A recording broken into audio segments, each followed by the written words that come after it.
Antes de empezar, quiero expresar mi agradecimiento a Santiago Guerrero y a la Asociación Camino Ancestral de Santiago por invitarme a dar esta charla. El camino jacobeo se ha analizado y se analiza desde múltiples aspectos. En esta charla pretendo aportar una visión poco frecuente, la de la moda, utilizando para ello la iconografía. Un estudio de la misma nos permite obtener información sobre cuáles eran los gustos y necesidades durante el siglo XIII. La apariencia personal será el modo para diferenciarse hombres de mujeres, pero también para establecer claras diferencias sociales, económicas y religiosas. En el siglo XIII, todavía influenciado por el traje de siglos anteriores, se van a dar novedades. La vida urbana exige ropas más fáciles de llevar, aunque se prima unas menos anodinas. La clase emergente, burguesa, tratará de imitar a las clases altas, algo que también ocurrirá en el mundo rural. El lujo dará lugar a un desarrollo de la industria textil. Van a surgir nuevas prendas. Voy a hablar, entre otras, del peyote, el tabardo, la capa de cuerda y de algunos tocados muy originales, siendo algunas de estas prendas creaciones propias españolas. Pero también van a desaparecer otras y se mantienen las de toda la vida. Veamos entonces, como peregrinos, qué llevaríamos puesto y luego veremos qué prendas encontraríamos en nuestro camino.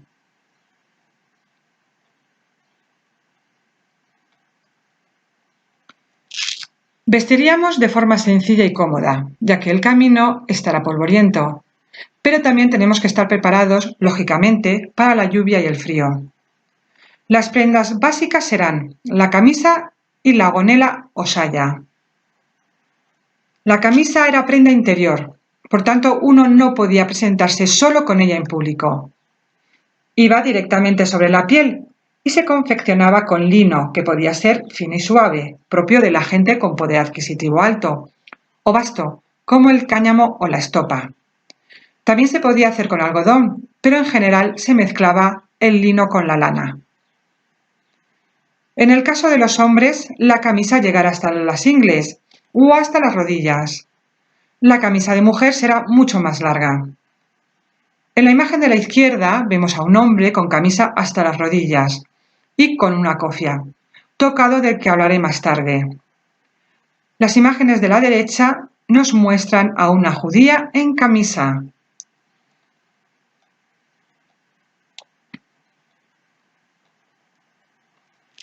Los hombres además llevarán otra prenda interior, una especie de calzón que llegaba hasta los muslos, llamada bragas. Las bragas fueron prenda masculina que se confeccionaban con lino o con lana. En estas diapositivas vemos camisas de hombre y bragas.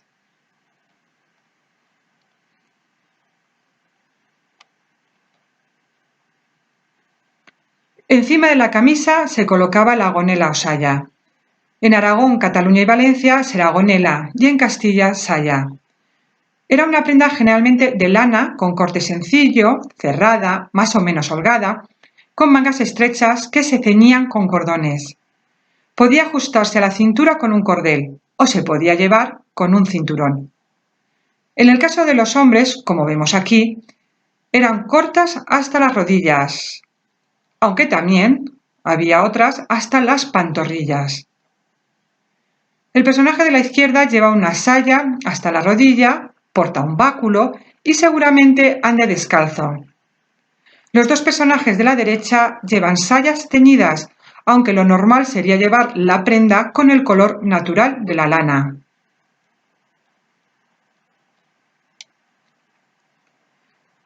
Las mujeres, en cambio, siempre las llevarán hasta los tobillos, aunque, ojo, no podemos descartar que llevaran sayas algo más cortas para el camino. La mujer de la izquierda lleva una saya rojiza y acinturillada, y las otras dos mujeres se cubren la saya con un manto y llevan unos tocados de los que hablaré casi al final de la charla.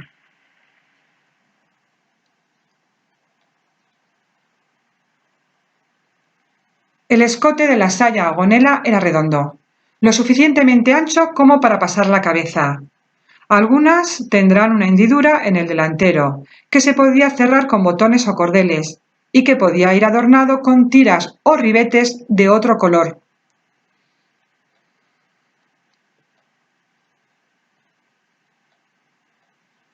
Cubriendo las piernas, las calzas o medias calzas, que sería una especie de calcetín de tela que cubría los pies y que llegaba hasta las rodillas, sobre todo en el caso de las mujeres. Se sujetaba con una cinta puesta por debajo de las rodillas o directamente se sujetaban a las bragas o a un braguero. Se hacían de lana o de lino de diferentes calidades. El campesino lleva las calzas enrolladas bajo las rodillas y unas abarcas. Luego, casi también al final, hablaré sobre este calzado. Y el personaje de la derecha lleva unos zapatos que cubren los tobillos y que sería el más usado por los peregrinos.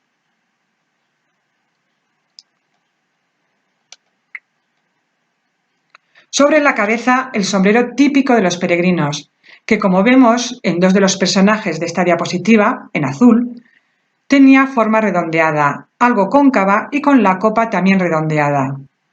Se solía confeccionar con palma o paja. Se llevaba sujeto a la espalda mediante un cordón. Las mujeres, además del sombrero, también se pondrán tocas, que les permitirá cubrirse el rostro.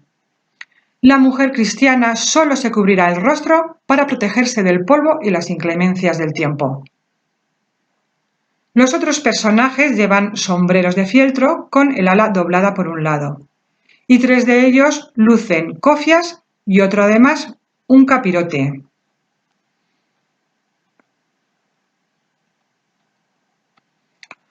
Un dato curioso es que en la segunda mitad del siglo XIII la gente joven se rasuraba completamente el rostro y llevaba una melena corta, rematada en un bucle, y con un flequillo que podía ser liso o rizado. Los ancianos, los hombres que querían mostrar gravedad o, en el caso de duelo, irán siempre con barba.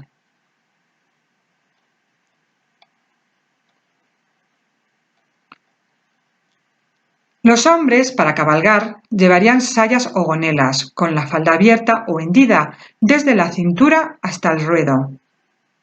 En la imagen de la derecha vemos mujeres con unas tocas que, como ya he comentado, las protegerían de las inclemencias del tiempo.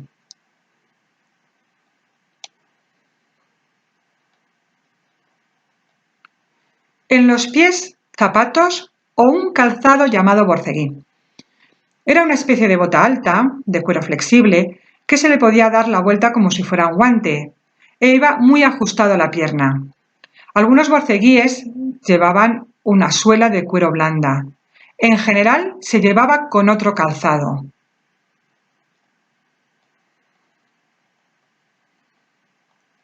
Prendas también muy importantes eran los sobretodos, es decir, los abrigos que se llevaban tanto en invierno como en verano.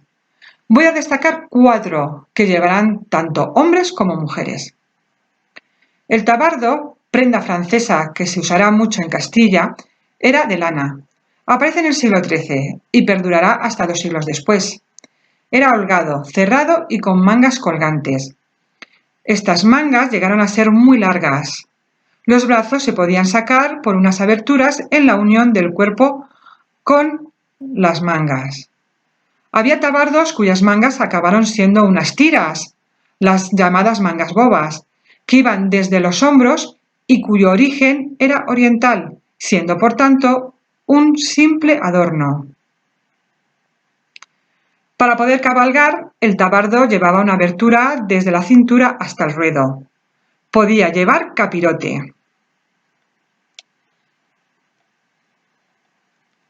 El tabardo aguadero, que protegía de la lluvia, tenía el pelo visto, es decir, con el pelo en la parte exterior, siendo las personas de condición no elevada las que lo llevarían así.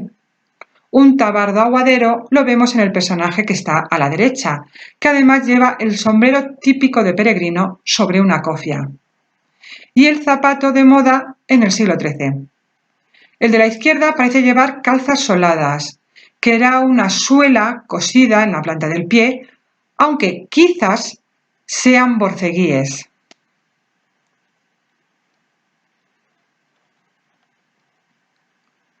La garnacha era una vestidura talar que aparece en el siglo XIII en Francia. En la península ibérica se usó más en Aragón, Valencia y Cataluña. Fue una vestidura muy práctica para cabalgar y andar por los caminos, aunque también se usaba en la ciudad.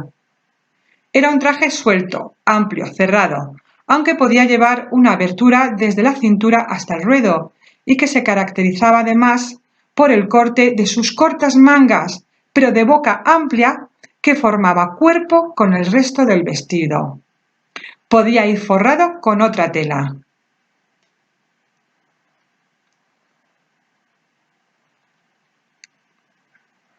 Se podía llevar, al igual que el tabardo, con capirote, como vemos en este personaje. El zapato que luce está abierto en el empeine.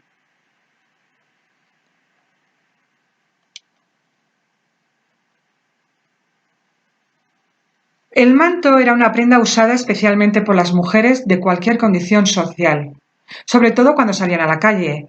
Para viajar se lo echaban por encima de la cabeza, se forraban por dentro con otra tela y para el invierno con pieles.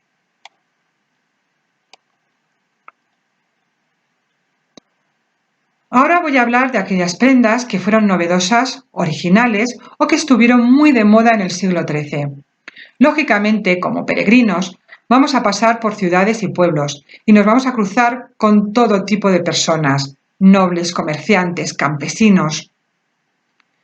Entre las mujeres acomodadas se estiló la camisa bordada o margomada, como la que vemos en esta imagen.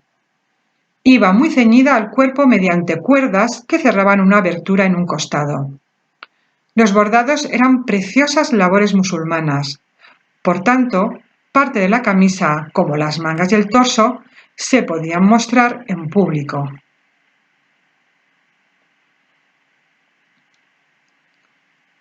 Entre los hombres, sobre todo de la nobleza, era habitual llevar las calzas, que llegaban hasta arriba de los muslos, sujetas, como ya he dicho antes, a las bragas o a un braguero con ligas. Dichas calzas iban muy ceñidas a la pierna, sin apenas arrugas, ya que se forraban por dentro con cañamazo. Las había de distintos colores, siendo el rojo el usado por los nobles. El zapato que vemos aquí es cerrado.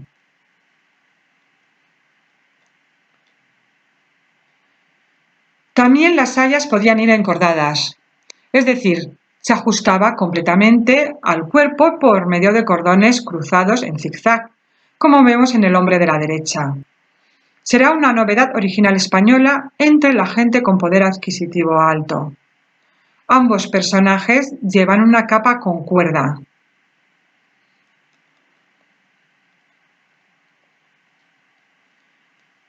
Y aparecen también las mangas cosedizas o de quita y pon.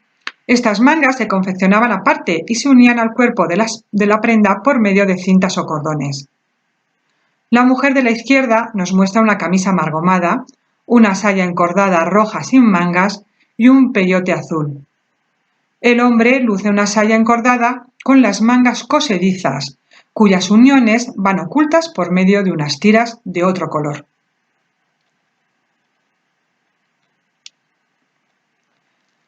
Ahora hablaré de tres prendas de encima, que eran aquellas que se colocaban sobre la saya o gonela.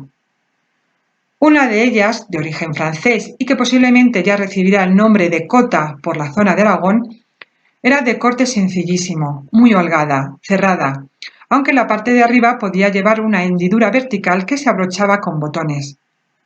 Se podía llevar suelta o ceñida con cinturón. El personaje de la izquierda es un noble que lleva una saya, encima la prenda sin mangas, una capa con cuerda y un capiello. De esta última prenda y del tocado hablaré más adelante.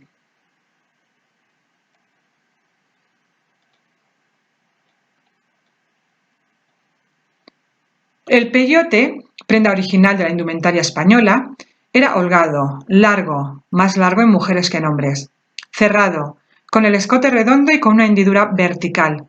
Carecía de mangas y llevaba grandes escotaduras en los laterales.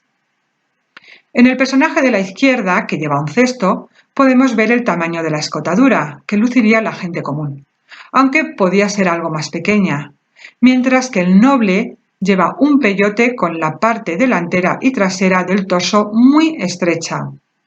Sobre la cabeza luce un tocado llamado capiello.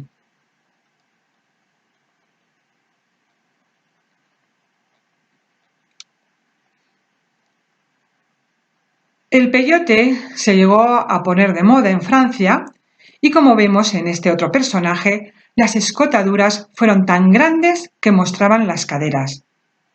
Este noble lleva también un capiello.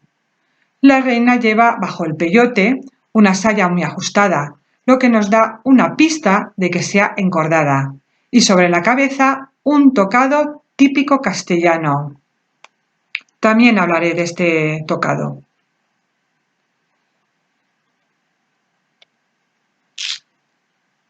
La almejía fue una prenda árabe que los cristianos usarán desde el siglo X. Representaba la moda tradicional anterior al siglo XII. Era ancha, larga y tenía mangas anchas en toda su longitud. En algunos casos, la boca podía ser muy amplia. Se confeccionaba con telas ricas. Tenía las mismas similitudes que las almejías de judíos y musulmanes. En el siglo XIII, solo la usará la mujer en contadas ocasiones, como por ejemplo en el día de su boda. En esta imagen, la mujer lleva una almejía sobre una saya, de la que solo vemos los puños, y sobre su cabeza una toca tradicional. La otra mujer lleva una almejía con ribetes y encima lleva una capa.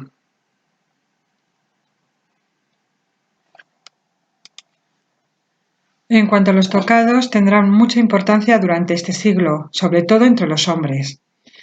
En siglos anteriores, el hombre siempre había preferido ir a pelo, salvo excepciones, como cuando tenían que viajar.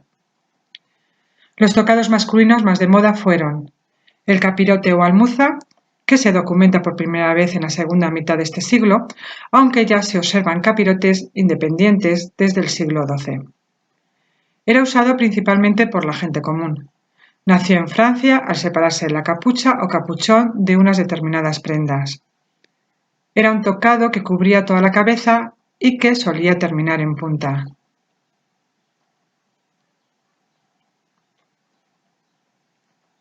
Podía ir completamente cerrado en el cuello o abierto, pudiéndose cerrar con botones.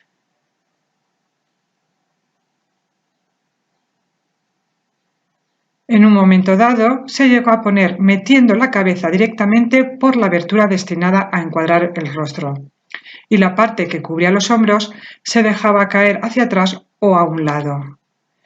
Este será el punto de partida para las transformaciones que irá sufriendo durante los 2 siglos posteriores.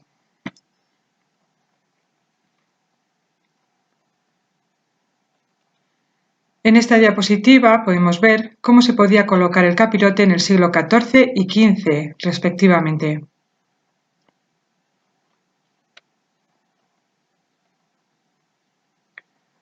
La cofia era un tocado de tela circular de lino, formada por 2 piezas. Se tenía que ajustar perfectamente a la cabeza. Las había también de tela transparente. Era de origen militar, evitaba que el pelo se enredara en el casco. Se incorporó a la indumentaria civil en toda Europa. Se ataba bajo la barbilla por medio de una cinta o barboquejo.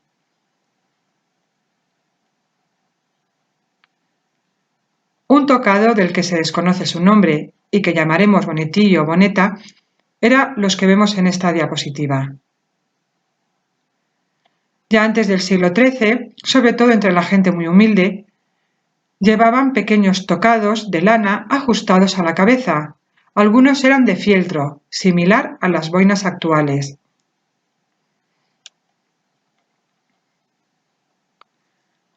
Los había gallonados, como los que vemos en esta diapositiva.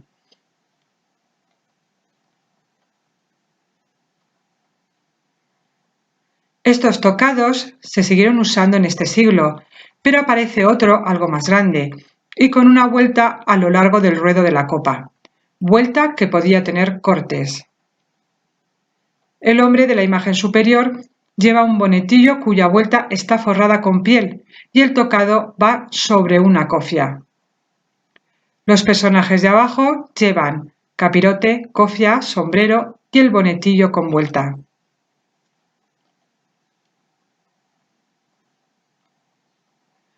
Por último, el capiello o birrete. Era un tocado propio de nobles y reyes, también de origen militar, de aspecto cilíndrico, hecho de lana, aunque también se podía hacer con telas más ricas, como el terciopelo. Su fin era adornar la cabeza. Estaba guarnecido con ricos bordados de seda, metales y piedras preciosas. En la imagen de debajo vemos los 3 tipos de bonetillos.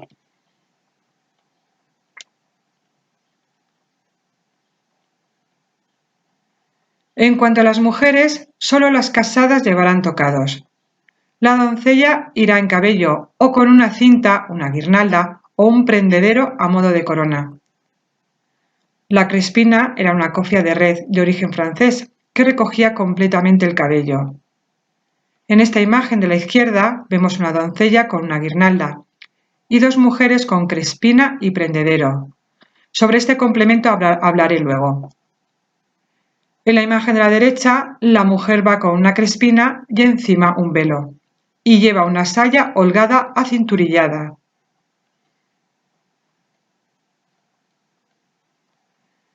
Las tocas serán las prendas más usadas por las casadas.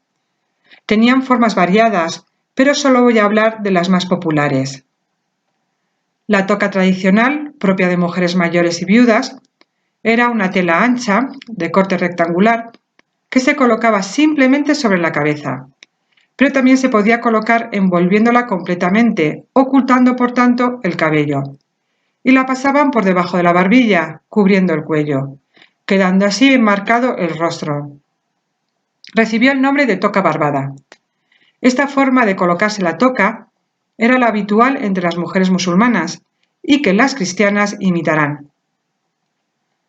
La mujer de la izquierda lleva un manto echado sobre la cabeza y la mujer de la derecha se sujeta la toca con un prendedero, que era una cinta o banda de lino grueso que se almidonaba e incluso se forraba con otro tipo de tejido.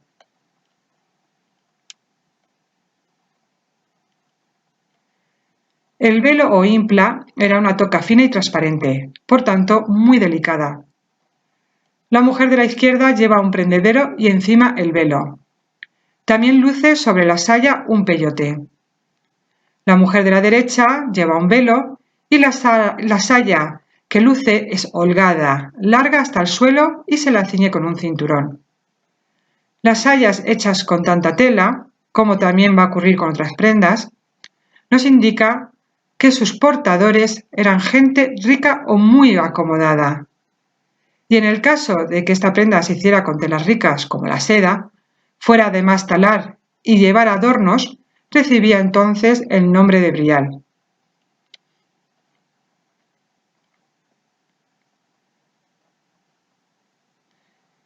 El almizar era una banda de tela más larga que ancha, de origen musulmán. Se colocaba enrollada alrededor de la cabeza a modo de turbante. Se rizaba o encañonaba, es decir, se plegaba toda ella o solo los bordes. Este tipo de banda fue muy del gusto de las mujeres españolas. Podía ser de colores variados y se decoraba con orillas, vivos o rapacejos. Estos turbantes se sujetaban con un barboquejo puesto por debajo de la barbilla. También, aunque con menos frecuencia, lo llevarán los hombres. Las mujeres pudientes usarán mayor cantidad de tela para hacerse estos turbantes.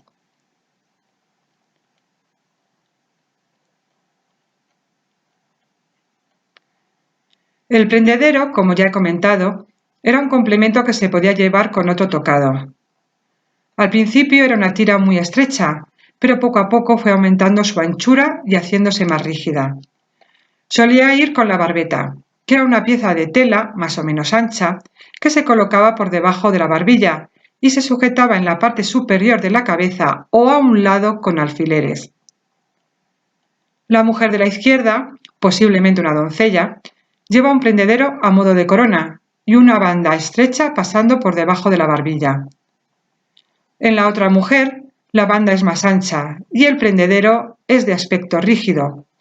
Encima, además, lleva un bonetillo. Ellas también llevaron este tipo de tocado.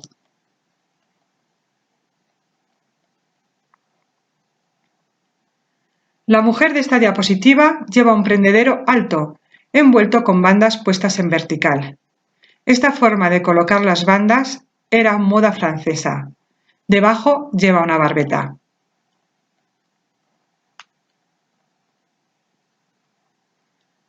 Pero un tocado muy interesante y original, del que se desconoce su nombre, fue uno que llevaron sobre todo las mujeres castellanas de clase alta. Fue de origen francés, pero en España tendrá tal aceptación que alcanzará gran altura y adquirirá formas muy peculiares. Estaba formado por un cuerpo cilíndrico de pergamino, que se forraba con una banda de tela, casi siempre rizada. El tocado se sujetaba por medio de uno o dos barboquejos, que podía hacerse también con una banda de tela rizada. En la mujer de la derecha podemos observar la moda de llevar el cabello formando pequeñas ondas sobre las sienes.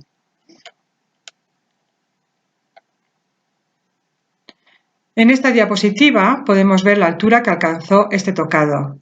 A finales de este siglo desaparecerá completamente.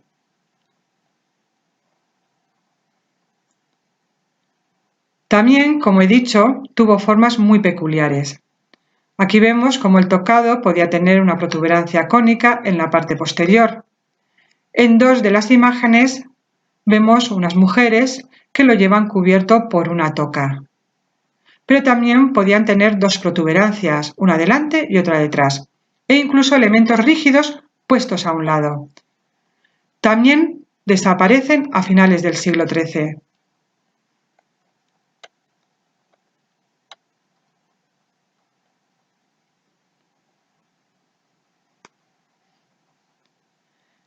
Y en esta diapositiva vemos cómo la mujer podía cubrirse la cabeza e incluso el rostro con las tocas haciendo conjunto con el tocado castellano o con los prendederos. Podemos ver cómo el barboquejo se podía colocar a la altura de la nariz.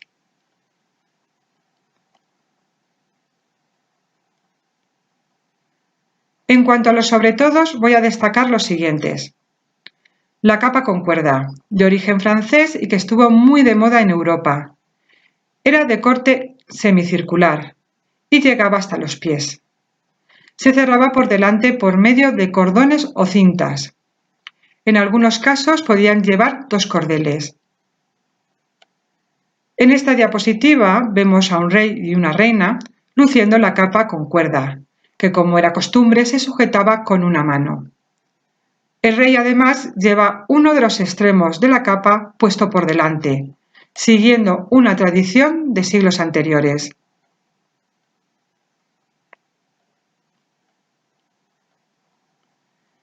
En esta otra diapositiva, una mujer lleva la capa con cuerda sobre una saya sin mangas, por lo que podemos ver la camisa margomada. Los dos hombres de la derecha lucen la capa con cuerda y uno de ellos lleva un peyote.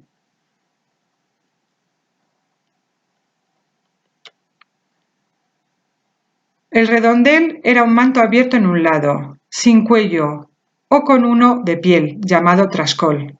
Además tenía una abertura en el lado izquierdo para sacar el brazo. Podía ir forrado con piel por dentro. Este tipo de sobretodo perdurará hasta el siglo XVI como la típica capa española. El hombre de la izquierda se cierra el redondel con un cordel y el de la derecha tiene el cuello llamado trascol.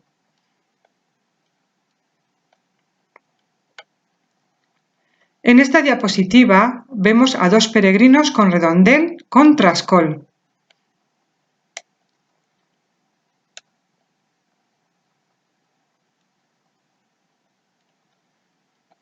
Las mujeres llevaban mantos cortos o largos, tanto dentro de casa como fuera. Esta mujer lleva una saya, encima una almejía y encima un manto cerrado. Los brazos se sacaban por debajo del ruedo. Sobre la cabeza luce un tocado de estilo bizantino, que tuvo un origen muy antiguo. Durante la primera mitad del siglo XIII desaparecerá.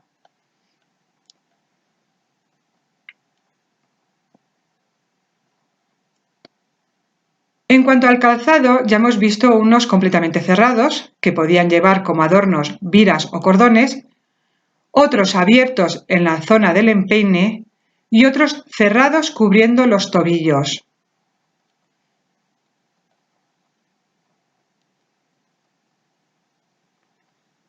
Pero uno de los zapatos más de moda en este siglo fueron estos que tenían aberturas y estaban calados a modo de rejilla, dejando ver las calzas.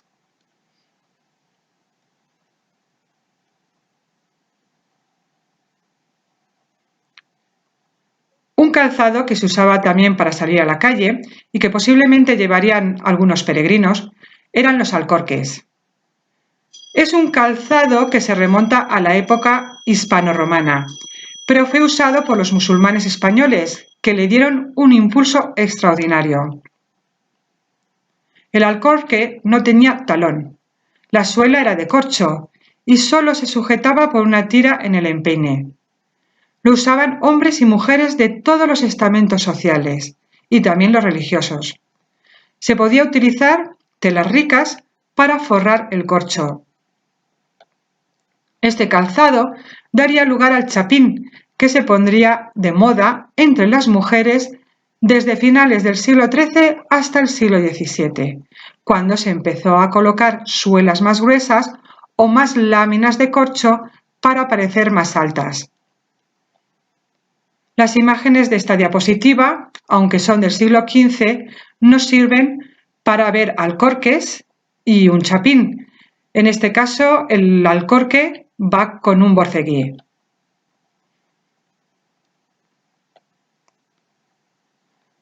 Para terminar, veamos cómo vestían campesinos y pastores.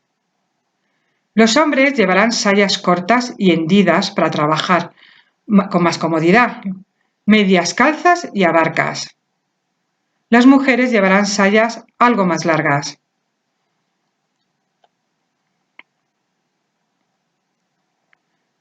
La abarca era un calzado rústico, sencillo, hecho con una suela de cuero sin adobar y que se sujetaba a los pies atándola con cordeles o cintas de cuero al empeine y al tobillo.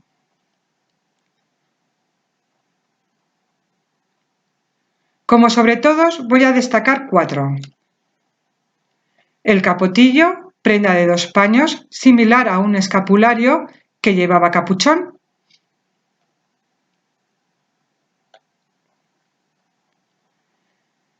Estos hombres que llevan un manto muy popular entre los pastores, era antiquísimo, era completamente cerrado y llevaba capuchón.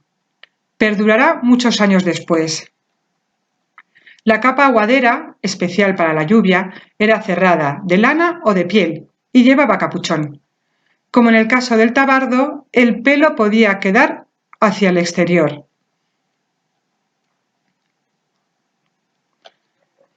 La capa castellana, que iba abierta por delante y llevaba capilla. El pastor de la derecha va peinado a la moda del momento y lleva una saya rica con adornos.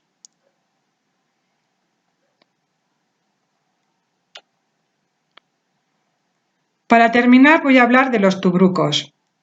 Era una especie de pantalón que introdujeron los bárbaros entre el siglo VI al IX y que se cree que es de origen persa. Cubría desde la cintura hasta los tobillos. Se confeccionaba en lana o en lino. Lo llevarán gente muy humilde o, como en este caso, los juglares. Este en particular lleva una saya y tubrucos amplios en la zona de los tobillos.